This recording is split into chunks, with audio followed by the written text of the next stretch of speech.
नमस्कार, जय हिंद। स्वागत है आपका भारत दृष्टिकोण में।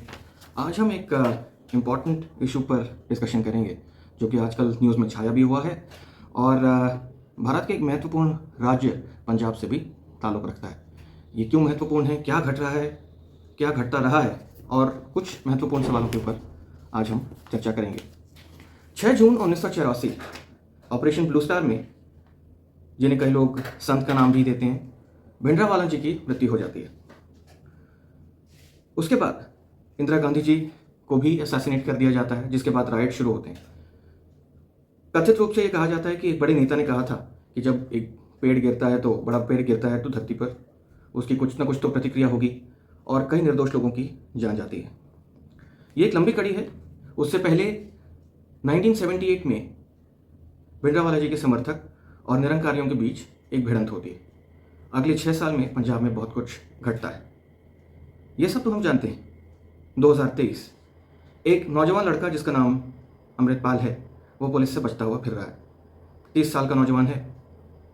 लगभग वही उम्र है जिस वक्त भिंडरावाले साहब का राइज होना शुरू हुआ था पंजाब में। उससे पहले की काफ़ी कुछ कहानी है, लेकिन उस पर हम आज नहीं जाएंगे क्योंकि क्या घट रहा है, क्या घटता रहा है, काफ़ी कुछ लोगों को पता है। लेकिन जो एक कड़ी होती है, उसके 3 जो आखिरी प्रश्न हैं, उस पर हम आज जाएंगे। अब आप लोगों ने देखा होगा कि काफ़ी सिमिलैरिटीज़ बनाने की कोशिश की गई है अमृतपाल सिंह और भिंडरावाला जी के बीच में, चाहे वो कपड़े हों, इश्यूज़ हों। उस टाइम पे भिंडरावाला जी कहा करते थे हम अल्कोहल के अगेंस्ट जा रहे हैं, शराब पीना गलत बात है, ये सिख पंथ के खिलाफ है और वैसे भी वो गलत ही है। आज ये जो लड़का है वो आके कहता है कि सिंथेटिक ड्रग्स बनती हैं या फिर बाहर से ड्रग्स आती हैं, ये पंजाब में काफ़ी हद तक असर डाल रही हैं और बाकी की भी कुछ काफ़ी इश्यूज़ हैं जिसके ऊपर वो लड़का बात करता है। फिलहाल वो इधर से उधर भागता फिर रहा है और उसके पीछे पंजाब की पुलिस भी लगी हुई है और एजेंसीज भी हैं। लेकिन इन सब चीज़ों पे बात करने से पहले, जो शायद मैं अगली वीडियो में कहूँगा, 3 महत्वपूर्ण प्रश्न हैं कि यदि खालिस्तान को सपोर्ट मिल रहा है और कोई कर रहा है तो पहला वो कौन कर रहा है, वो इस तरीके के ऑर्गेनाइजेशन को या मूवमेंट को क्यों सपोर्ट करेंगे, उसका उनमें क्या लाभ है। दूसरा ये प्रश्न है कि अगर खालिस्तान बना तो क्या होगा। और तीसरा प्रश्न ये बनता है कि जो वैक्यूम है जिसकी वजह से नाराज़गी है पंजाब के लोगों में, उसका क्या कारण है। तो पहला सवाल हमारा ये है कि जो सपोर्ट कर रहा है वो किसी भी रूप में हो सकता है, पैसा हो, गन्स हो या फिर नारकोटिक्स के थ्रू एक इकोनॉमी बनाने की कोशिश हो। ये सब कोई क्यों कर रहा है और कौन से मेजर प्लेयर्स हैं। जाहिर तौर पर जिस देश को हमने 2 भागों में विभाजित किया था, बांग्लादेश और पाकिस्तान में, वो तो ये चाहता है कि वो बदला ले हमसे। तो देश क्या करते हैं, अपनी जियो स्ट्रैटेजी में जहाँ पर फॉल्ट लाइंस मौजूद रहती हैं उसको इस्तेमाल करने का प्रयास करते हैं। लेकिन क्यों करना चाहते हैं? पहला तो यही पॉइंट है कि वो चाहते हैं कि हम बदला लें, जो भारत ने हमारे साथ किया वो हम वहाँ करेंगे। उसके लिए वो ढूंढते हैं कि कहाँ लोगों में नाराज़गी है किसी भी इशू को लेकर, और वहाँ उस फॉल्ट लाइन को धीरे धीरे बढ़ाना शुरू करते हैं।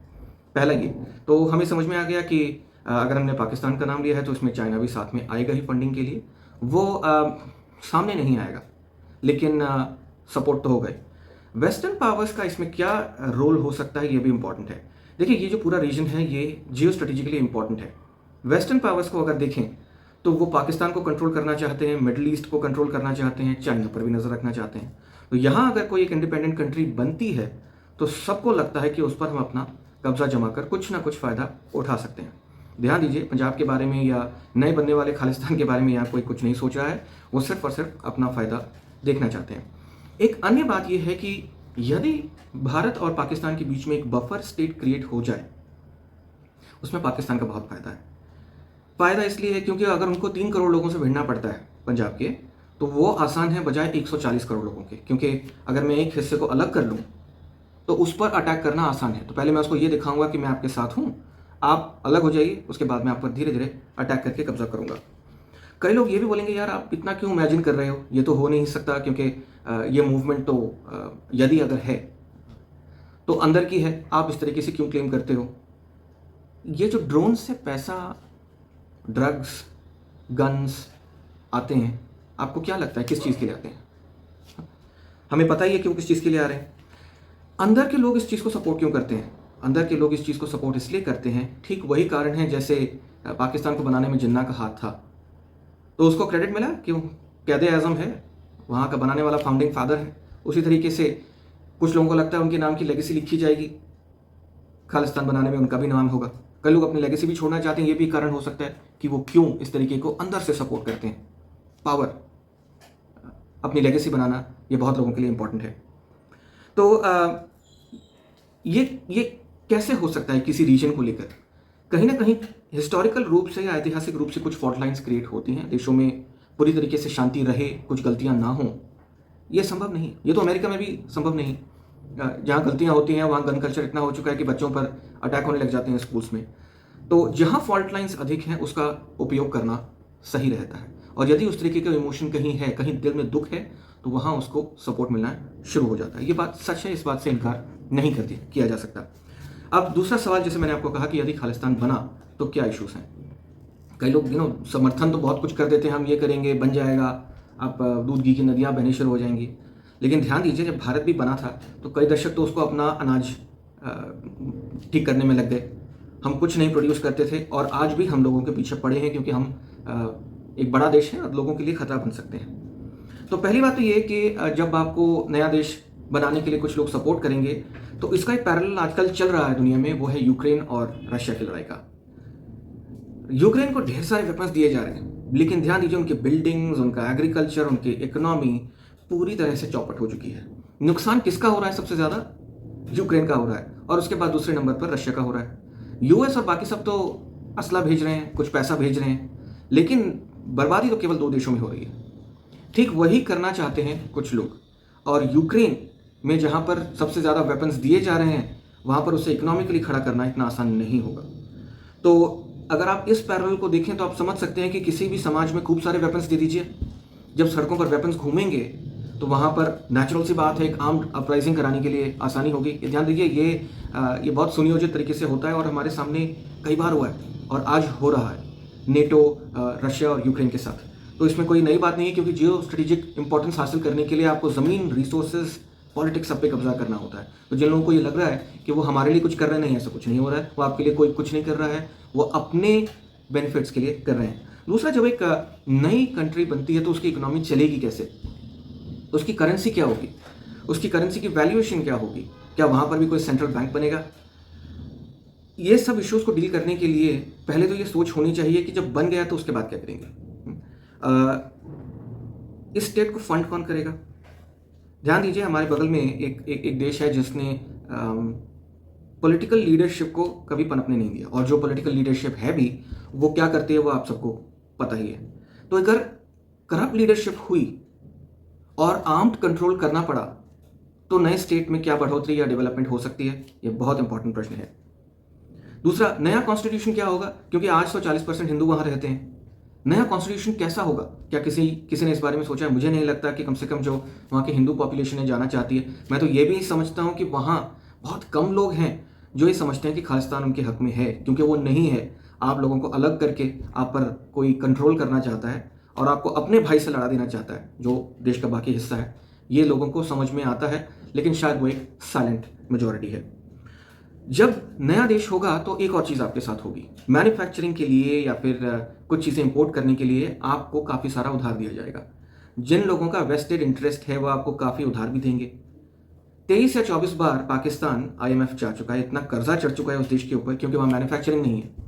मैन्युफैक्चरिंग नहीं है इसका मतलब ये नहीं कि वहाँ के लोग काबिल नहीं है। इसका मतलब ये है कि राष्ट्रीय मुख्यधारा और विचारधारा को इस जगह मोड़ दो कि आपका ध्यान हथियारों के अलावा कहीं जाए ही नहीं, आपके देश को खड़ा नहीं होने दिया जाए। क्योंकि अगर आपका देश खड़ा हो जाता है तो आप उसके कंट्रोल में नहीं रहेंगे, जैसा कि आज भारत किसी के कंट्रोल में नहीं है, या फिर हम पर यूं कहें कि हम कंट्रोल में काफ़ी कम आते हैं। हमारी अपनी एक सोच है, विदेश नीति है। तो ये कुछ इश्यूज हैं कि आपको जो सपोर्ट कर रहा है, कहीं ऐसा तो नहीं वो आपको अपना वेसल स्टेट बना के छोड़ देगा। वेसल स्टेट का मतलब होता है यानी कि मैं हूं तो अलग स्टेट, लेकिन मैं दूसरे पर कंट्रोल कर सकता हूं। तो आप बनाना चाहते हैं इंडिपेंडेंट स्टेट, लेकिन आपको उससे मदद भी लेनी पड़ रही है, तो वो आपसे अपनी कीमत वसूलेगा जब आपका देश बन जाएगा। ये बात ध्यान रखिए। कुछ एक इश्यूज जो आज के पंजाब में हैं, जो फॉल्ट लाइंस नहीं हैं, जो जेन्युइन इश्यूज हैं, उसमें से पहला इशू है एक लीडरशिप वैक्यूम का। अब आप कहेंगे कि लीडरशिप वैक्यूम कैसे हो गया? आप नेताओं की भाषा सुनिए, वहाँ पर वो किस तरह की बातें कर रहे हैं। इससे बहुत कुछ पता चल जाता है कि उनका ध्यान कहाँ है। आज से 10-15 साल बाद वो पंजाब को कहाँ लेके जाना चाहते हैं। घटते हुए पानी का स्तर, जो कि एक एग्रेरियन स्टेट है जहाँ बड़े बड़े ज़मीनों के टुकड़े होते हैं, कई किसानों के पास, छोटे किसान भी हैं, बड़े भी हैं। घटता हुआ पानी का स्तर आपकी जो प्राथमिक आय का सोर्स है ना, उसको कम कर देगी, क्योंकि जब पानी नहीं होगा तो वहाँ एग्रीकल्चर ठीक से नहीं पनपेगा और जॉब्स वहाँ इतनी नहीं हो रही हैं जिस स्तर पर शायद होनी चाहिए थी। तो इससे भी लोगों में एक गुस्सा है, नाराज़गी है कि हम पानी को इस्तेमाल करना छोड़ तो नहीं सकते, लेकिन इसके अलावा हम करें तो क्या करें। यहाँ पर सरकारों को स्टेप इन करना चाहिए और कुछ उस बारे में अगले 5 से 10 साल के बारे में सोचना चाहिए। तो ये फॉल्ट लाइन है। तीसरी एक बड़ी फॉल्ट लाइन है अपनी पहचान को लेकर। एक बहुत सेंसिटिव मुद्दा है कि हम लोग एक अलग लोग हैं और कहीं ना कहीं शायद पंजाब में लोगों को लगता है कि हमारी पहचान को स्वीकारा नहीं जाता है, जबकि ऐसा नहीं है। मैं आपको बताता हूँ, पूरे देश में सम्मान है, ना सिर्फ सिखों का बल्कि पूरे पंजाबी कल्चर का, उनके म्यूज़िक का, उनके खाने का, लेकिन शायद बाकी का देश ये पहुँचा नहीं पा रहा है उन लोगों को। तो ये जिम्मेदारी है बाकी देश की कि उनको पता है कि ऐसा नहीं। अगली एक जो समस्या है वो है ड्रग्स की समस्या। ड्रग्स पंजाब में बहुत ज़्यादा फैल रहे हैं। अमृतपाल ये कहता है कि वहाँ सिंथेटिक ड्रग्स बहुत बन रहे हैं, यानी कि ड्रोन से आने की ज़रूरत नहीं। अब ये क्लेम्स में कितनी सच्चाई है ये तो वहाँ की एजेंसी बता सकते हैं।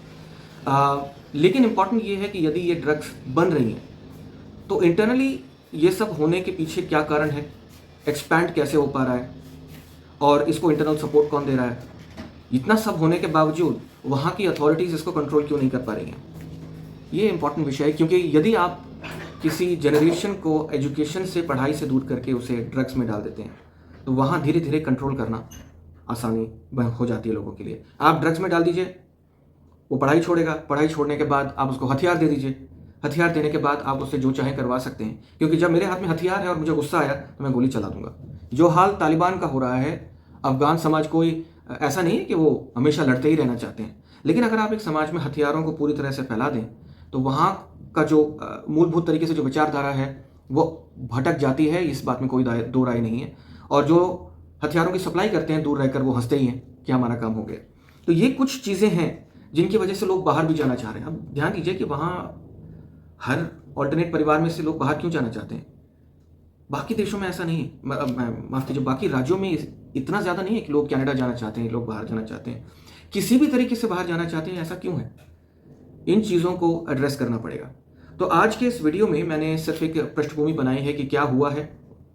उसमें से एक इम्पॉर्टेंट पार्ट है कि 1984 में जब वो राइट्स हुए तो उसका दर्द लोगों में आज तक है और होना भी चाहिए। सिर्फ उनके लिए, उनके मन में नहीं है, ये सारे देश के मन में है।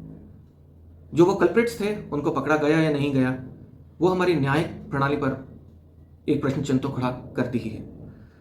अगले वीडियो में हम बात करेंगे पुरानी चीज़ों के ऊपर कि ये जो भी हो रहा है, क्योंकि इसका एक हिस्टोरिकल पर्सपेक्टिव है, और इसको हम रिजॉल्व कैसे कर सकते हैं।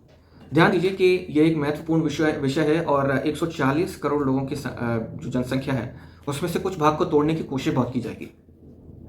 क्योंकि हम जब 5th लार्जेस्ट इकोनॉमी बन गए हैं और अपने वेपन्स बनाना चाहते हैं, एग्रीकल्चर हमारा अपना है, खेत खलिहान हमारे अपने हैं, जैसे जैसे सेल्फ सफिशिएंसी बढ़ेगी हमारी जो डिपेंडेंसी है वो दुनिया पर कम होती चली जाएगी। और इस वजह से भी लोग हमको, जिसे अंग्रेजी में कहना चाहते हैं ना, कट टू साइज करना चाहते हैं कि हमें कहीं ना कहीं से पहले पंजाब को तोड़ो, फिर कहीं और करो, नॉर्थ ईस्ट या फिर साउथ में कहीं करो, या फिर मिडिल पार्ट ऑफ जो इंडिया है उसमें कहीं करो। लोगों में किसी तरीके से अलगाव का भाव डाल दो, भारत को टुकड़े करना शुरू करो। तो ये जो समस्या है ये इतनी विकराल है क्योंकि इसमें इंटरनल प्लेयर्स तो कुछ होंगे लेकिन बाहर के तो निश्चित रूप से हैं। तो ऐसे एनालिसिस के लिए जहाँ पर हम लोग ना सिर्फ जो आजकल घट रहा है उसके ऊपर बात करते हैं, बल्कि उस चीज़ पर बात करते हैं कि सोल्यूशन क्या हो सकता है। अंग्रेजी में कहते हैं व्हाट, व्हेन, हाउ, इस तरह की चीज़ों को हम डिस्कस करेंगे। अगर आपको ये आज का वीडियो पहला पसंद आया तो इसको ज़रूर लाइक और सब्सक्राइब कीजिए, क्योंकि हम ऐसे कई महत्वपूर्ण विषयों पर ना सिर्फ जो घट रहा है उस पर बात करेंगे, बल्कि उनका सोल्यूशन क्या निकल सकता है उस पर बात करेंगे। तो आज ये वीडियो देखने के लिए धन्यवाद। भाग 2 या पार्ट 2 में इस विषय पर और चर्चा करेंगे। देखने के लिए धन्यवाद। जय हिंद।